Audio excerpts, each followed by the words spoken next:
welcome to Michad Shooting Bench. We're going to try out a couple of Smith Wesson revolvers right now for you. We got the Model 66, which is a 2.5-inch barrel stainless steel K-frame Smith Wesson revolver in 357 Magnum. And then we've got the original Smith Wesson Model 19 4-inch barrel blued. Model 19 means it's blued. The 6 as being the first number and the model number means that it's stainless. So 19 is blued, 66 is stainless, but they are essentially the same gun. Barrel length is different and material it's made out of. So let's shoot this one first, both same ammunition.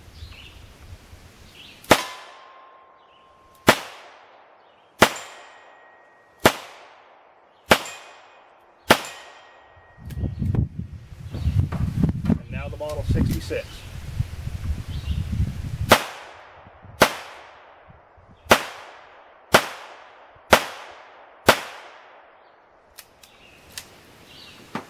Thanks for watching.